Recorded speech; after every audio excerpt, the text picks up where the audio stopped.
Alright guys, FMS 1500mm Moa lighter. We're doing some LEDs tonight. This will be part 2. Ran out of memory. We're just getting ready to cut into this wire. Or we did start separating the wires here. So that's what we're working on right now. And what we're going to do is once we've separated these wires, then we're going to go ahead and tap to pull power for our LEDs on this side, and then we're going to do the same thing on the other side. And this is going to be tricky because there's not that much room to work on this wire. So my hope is to get it done in such a way that it's effective but doesn't make things really sloppy. And I really honestly almost need to pull the wing off just so I can get some extra slack on this. Or maybe I should just pull the dang servo up and just get on with it. It would make it a lot easier. Plugging in the soldering iron, getting that hot again. The power side is super easy. I mean, the positive side of the equation is real simple because you just have to land the wires together, so it's no big deal. But it's the negative side, it's a little more tricky because you have to go ahead and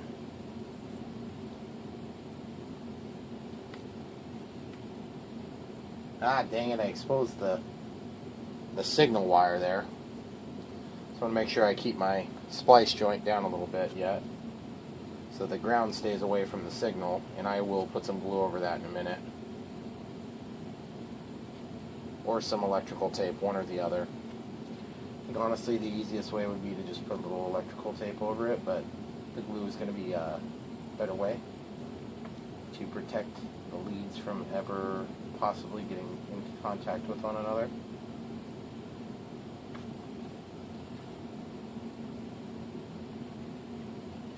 Okay, so the white wire, which had been riding along the top, I think I'm going to push that down. I'm going to actually force that under. I'm going to run it way out here. Then I'll go ahead and double it back. And I'm just going to cut it and commit to that length.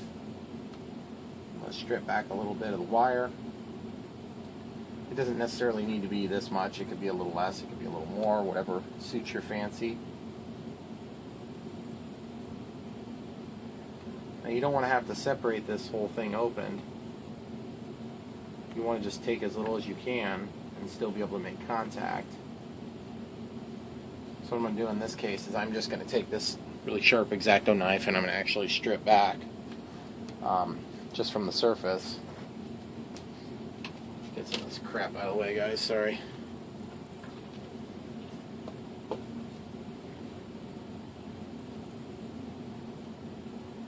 Just want to expose the copper without cutting a lot of the copper away, because these things are such fine strands.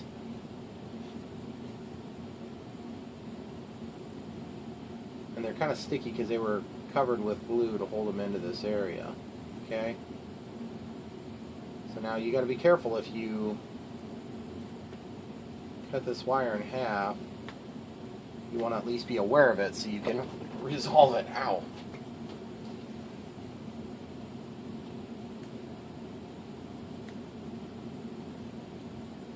You see what I'm doing, guys? I'm just using this little pick to sort of separate the 3 wires from one another. Awesome. Okay, I've got the copper exposed. Now once you have the copper exposed, you can just kind of interlace these wires together. And this is the positive side, so you don't have to worry about any current limiting resistors or anything like that. And obviously I can't get strippers in here.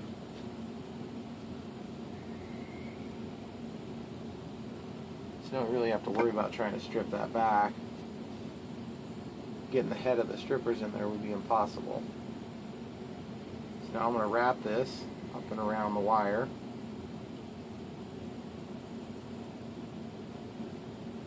Just kind of twisting the white wire because I can't twist the red wire.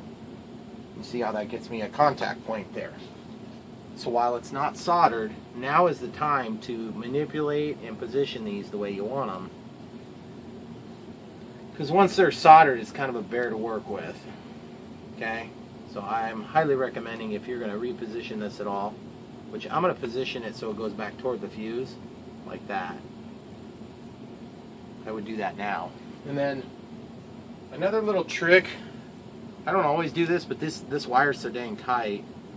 I'm going to take this little aluminum thing, and I'm going to just, this is like a protection from a heat sink on some sort of a device that I was working on once. And I'm just going to wrap that thing in there. What that's going to do for me is it's going to give me a place to drip solder, but also to keep the wires from touching each other while I'm heating it up. Okay, so soldering iron is over here and it's plugged into the wall currently. I'm just getting the tip nice and clean. And what I'm going to do is I'm going to unplug it from the wall because we don't need to keep it heating this whole time. It'll be fine for just a second while we're soldering this.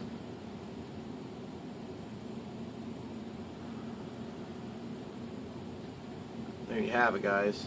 Now we got a soldered joint there.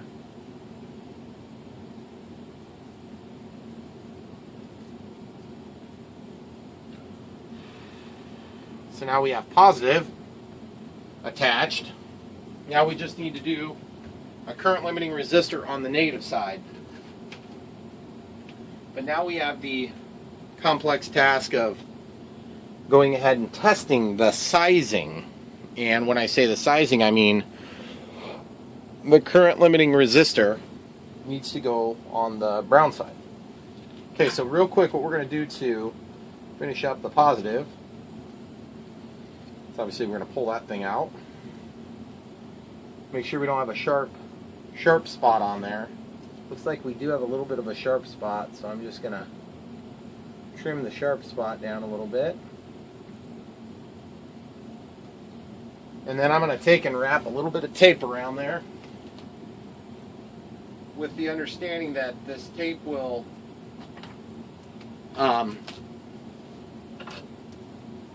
it's not going to be seen or anything, but it is important because this is going to help prevent short circuit, which would be a bummer, especially out here because you'd lose your aileron. But an aileron is technically, in my opinion, it's like a secondary control surface. If you lost your rudder, you'd be in trouble if you didn't have ailerons. But if you have ailerons, then they're kind of redundant between the two of them. Okay, so what I'm doing, since I can't wrap this around a million times real easy, I'm just going to take this tape and run it halfway. I'm going to fold it over onto itself like that and just pinch it. Okay, so then what that does for me is I can take this tail and I can tuck it back between the two wires. Okay.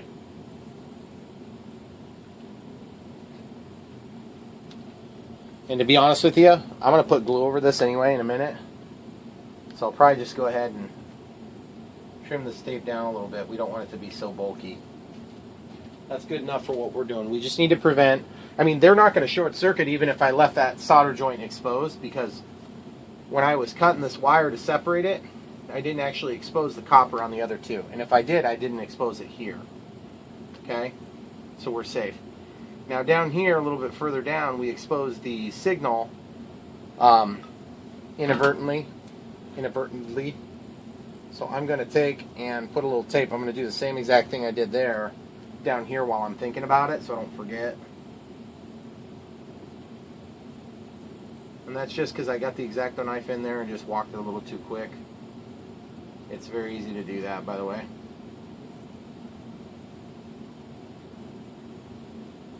Sure, what's his name the other day, the guy that never crashes, he probably has never made a mistake like this. This is perfect. Okay. Alright, cool. So we're just going to use our fingernails to get that joint taped real tight, and then I'm going to trim it down just as much as I can trim it and still make it effective. Alright, cool. So now, so we have power. And when we're done, we'll actually put a tape around it all to protect it a little bit. And you see this white wire here? We got a little excess now. So we can come out here and fold it at a 90. Ow. And then we can tuck it in. In case you're wondering what I'm working off of, guys, this is a table saw. It's like a portable table saw, and there's a wheel down here. And I always run into it all the time. So if you wonder what I'm saying ow about, that's what I'm hitting. It's really annoying. Alright, so my doohickey, I couldn't find it for a second there. Alright, cool. So that's going to work great. Now we just need to figure out the grounding stuff, which honestly is by far the most critical portion of this. It's the hardest, and I don't want to screw it up. So I'm going to be a little bit careful here because we have to do some testing with this. Now I know approximately what I want it to be because I've done this in recent history, but they always seem to be a little bit different. Okay, so I'm just going to do the same thing I did earlier, except the difference is on this endeavor, I'm going to be taking that wire and splitting it, and then there'll be a resistor between here and this black wire. So at this point, probably going to go ahead and run out and back like I did with the white wire, just so that I'm not short, because if you're short on wire, it makes things very, very difficult to manage. And sorry, I'm blocking your view for a second, guys, as I get my wire back up.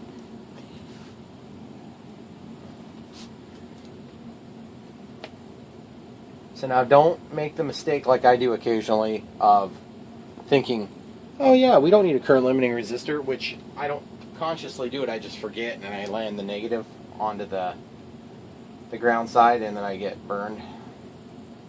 It burns out the LEDs immediately. It's like a instantaneous thing, so you don't have a chance to respond. It's very frustrating.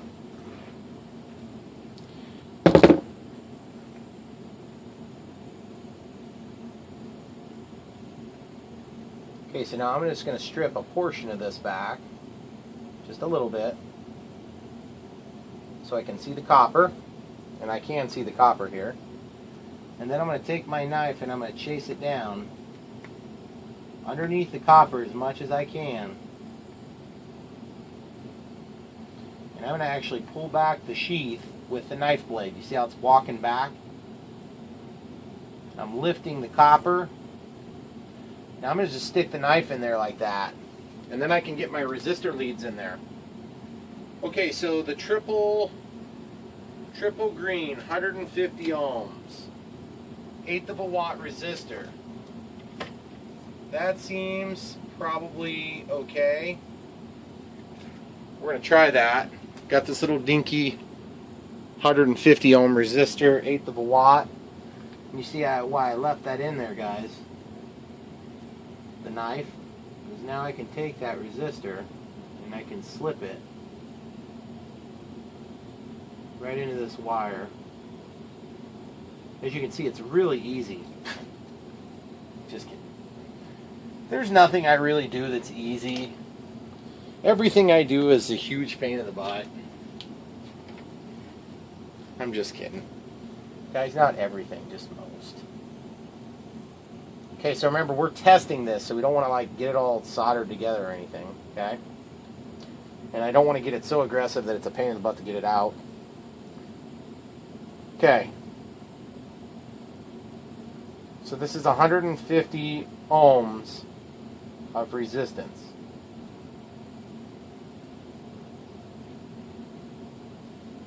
And I've done this in the past before, so we'll see how that goes. Now, how do you test it, you say? Well, the way you test it is you basically turn the thing on.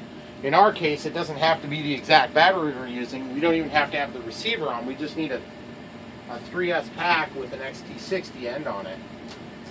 And ironically enough, I have a 1300 3S right here that's got a cell that doesn't work so hot. But this is plenty good for testing the receiver level stuff. So what I'm going to do is I'll zoom out so you guys can watch this. Probably not going to turn out the light or anything. This stuff should stay on here. Basically pulling the canopy off so I can get to the battery lead. I don't need the canopy off like I'm going to be doing a lot of work in there, but I just need it off so that the battery lead pops down, which it did. And now we can just plug this in. And as you can see, we have some green lights on over here. And they look nice and bright. I would say that that's an acceptable amount of green light. I'll unplug the light. So, now the second part of this test is very critical. I'm touching the resistor and feeling for heat. Heat is the enemy when you're trying to size these things. If it gets too hot, your lights are going to burn out. You're like, what? There's no filaments in it. It's an LED. Yeah, that's right. They'll burn out. Sorry, I don't know how to tell you different. See how bright it is, guys? Looks decent. And obviously I'm going to have to do a little bit more glue and stuff, but we already talked about that. We'll do that when all this crap's done and I'm satisfied. Now, I want to go ahead and keep this actually, let's shut off the main lights for you guys so you can see it. It's so bright. It's so bright, I can just come in here, and I know you guys can see it, but what happens is the light, the camera does weird things. You can see how bright it is. And then you'll be able to see later too when we fly it. But for now, my camera doesn't like to do the low light thing, evidently. So I'll go ahead and cut the big lights back on. So I'm satisfied with that. I would say it's probably safe to solder, but in this case I'm actually not going to solder it yet. I'm just going to unplug my power to protect everything, protect me from making a mistake. And then I'm just going to kind of shorten up the leads a little bit while I've got everything kind of in a good spot where I can get to everything. And then here in a minute I'm going to get over and do the red side. And then I kind of want to mimic the brightness as much as I can do without compromising the brightness of the green too much. Because almost always the red side doesn't handle the heat. They dissipate heat poorly. I'm not sure why that is. Something about the wavelength of the light being produced takes more power or something like that. I'm not going to overthink it because it's an LED, for God's sake. Okay, so I've got that lead pulled tight down there so as to minimize the size of the connection point. So now I'm going to take this one. I'm going to do the same thing on the other side of the resistor. Now, you'll notice I didn't put any heat shrink over that. And you're probably thinking, well, you want heat shrink over that, Brian, don't you? Yeah, ideally you would have heat shrink. But you know what? I didn't cut the brown wire, so at any rate, this is always going to have tape over it. So I'm not too worried about it yet. I'm just keeping those leads intact for the simple fact that I can go back later and I can take that thing apart and reuse it in another application. So I'm going to pause it while I get reset for the other side. Alright guys, so now we're on the other side, which is going to be our red side.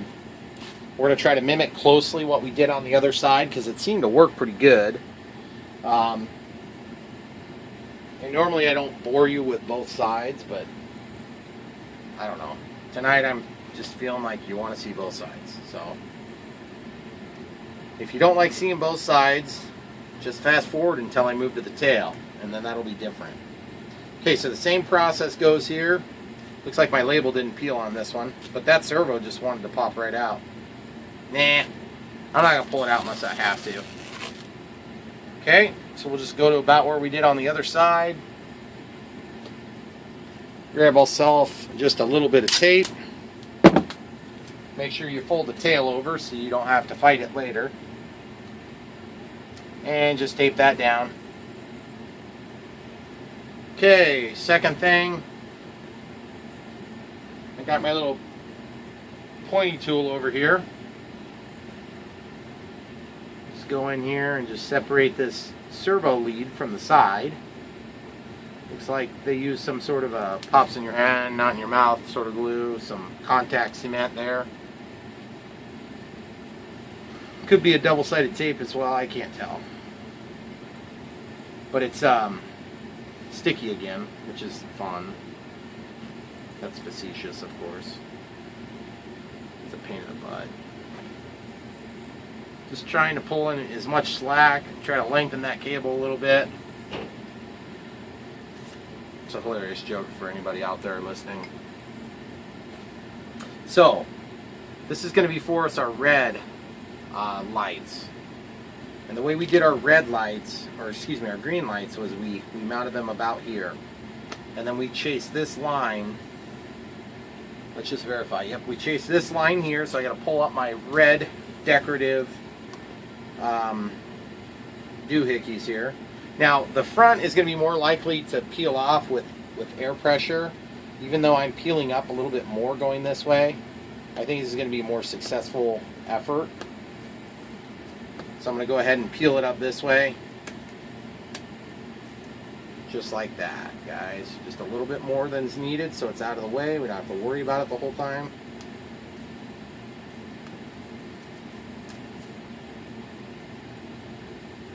Okay. Got that out of the way. Now we need to cut our channel. It looks like I diagonaled my channel at the last one. So this one I went diagonal. So diagonal, diagonal.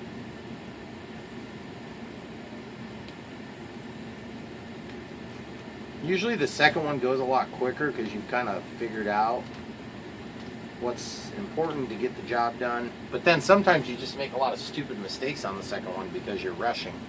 Like how I cut too far there. That was awesome. Okay. So now one thing you'll notice is that as I cut, this plastic is a little bit closer on this one. So I'm going to actually just make a little bit of a bend back. I'm actually just going to cut this little section out first.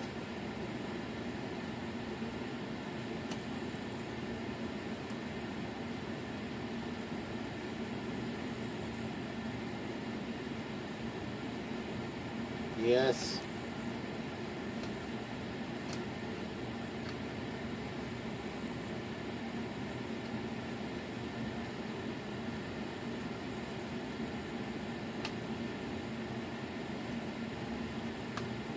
Yes. Okay, so bearing in mind that whatever we remove here, it's not going to weaken the airframe. We're going to be filling it with CA and a wire that's going to be stronger than the airframe.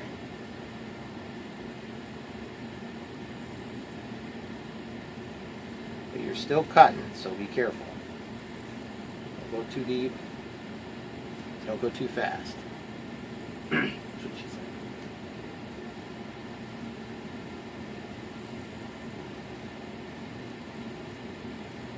Alright guys,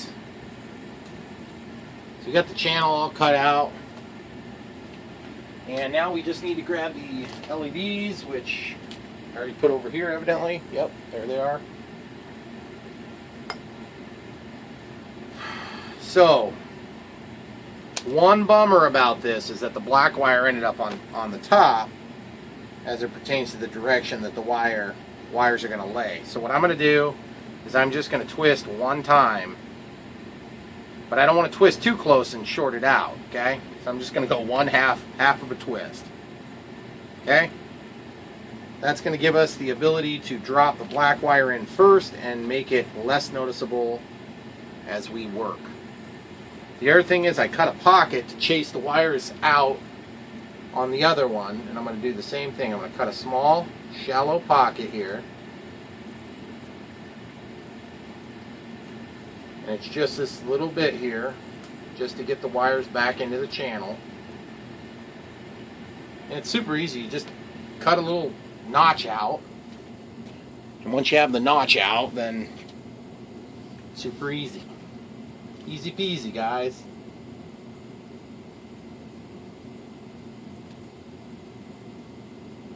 Yeah, that should work nicely there. You just got to make sure that that black wire stays hidden somewhat. Okay, cool. So I'm just gonna, what I'm gonna do is I'm just gonna gauge this real quick. I'm gonna use my thumb to measure. Okay, so from the strike plate thing, we want the lights to be about there. And this is kind of critical. You don't want your lights to be at a totally drastically different area. You will notice Okay, so I'm just pointing at the tip of this. Now I'm 90 degrees to the wing. Okay, so just behind that. Okay, so pointing the tip out there, just behind it. Okay, so that's good. I think we're good there. That's where it's going to lie, guys. Now this channel, I'm noticing I cut it a lot bigger than I did on the other one. That's fine, I guess.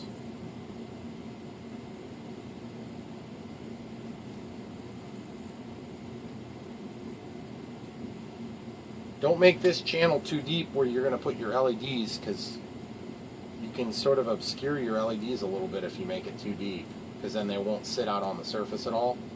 They'll actually be, you know, if they're recessed like that, you'll lose a little bit of your ability to dissipate the light out to the environment. Okay. The other thing too is, given an opportunity, I usually want the lights to go down. They need to point down toward the ground a little teeny bit. So if you're cutting, don't cut like this. Cut at a very, very shallow angle, and that'll get you your downward point. Of course, you want it to point up too. You just don't want it to point mostly up. Because, I mean, unless you're flying upside down all the time, which you've seen how that works out for me. It's not good. Okay. Amazingly, my glue, the nozzle got clogged, guys. Isn't that weird? Can't hardly imagine that happening. Okay, so the first step I'm going to do on this one, since we've already kind of evaluated positioning and everything on the other end, is I'm going to basically more or less just get this thing glued right in. I'm just pressing it to give us a little bit of a detent where it can sit. And the second part I'm going to do is I just put enough to mount this on there. I'm not actually putting enough to cover it at all yet. No short circuit protection at all. None of that. Doing like the bare minimum right here. Okay, so that's good. That'll hold it in place so I can manipulate wires easier. And then I'm just going to walk these wires back, and already the black wire is more or less hidden. So that's great. I have to put a lot more glue in this one. Dang it, guys. Sorry about that. You don't want to cut your channel less deep.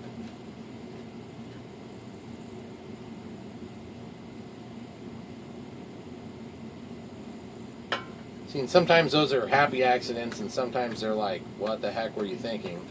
Accidents. Oh, I love it when the kicker doesn't come out. It's almost as exciting as when the tip doesn't work. And look, I have product all the way up, so not really sure what to make of that. This stuff is super cheap after all. Why would I want it to work? Again, just being facetious here. It's one of the cheaper components. It's like 12 bucks for this big bottle. But if the sprayer doesn't work, it does make it a little bit less effective, in my opinion. Alright, I'm going to get that worked out, and I'll come right back to you guys. Guys, I had another bottle. It was empty. I put some kicker in it. Now it's working. Thank goodness. Okay. So where did we leave off? We left off by me complaining about kicker not working. But now I'm going to come back to it. We're going to go back full circle. And I want to drop this black wire down. And I cut my channel so much bigger this time, I hope it gets obstructed nicely. I honestly am not sure it will, which would be a major bummer. Yeah, I'm wondering if it will. That would stink. Okay, so I'm just dropping it down in that crack there, guys. And normally I wouldn't put them both in like that, but I really want this black to get obstructed by the white so the plane blends in nicely, or so that the wing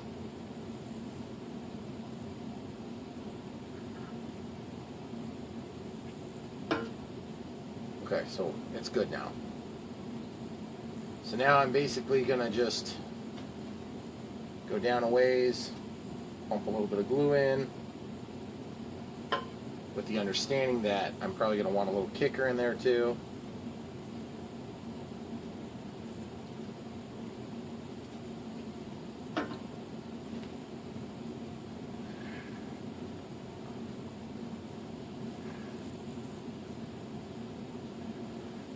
We're just actually going to clean this area a little bit better than we did on the first one, because I've got kicker underneath where this is going to need to go back and sit.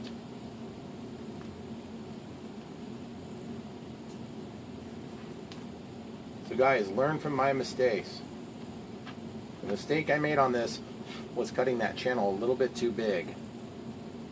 And I didn't do it on the other one, I just did it on this one for some stupid reason.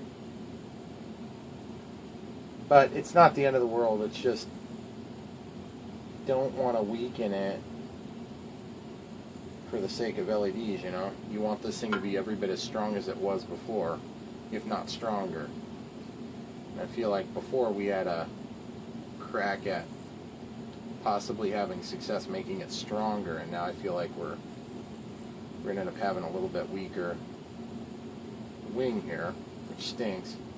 So what I'll do is I'll end up probably putting tape on this one because it's a little more opened.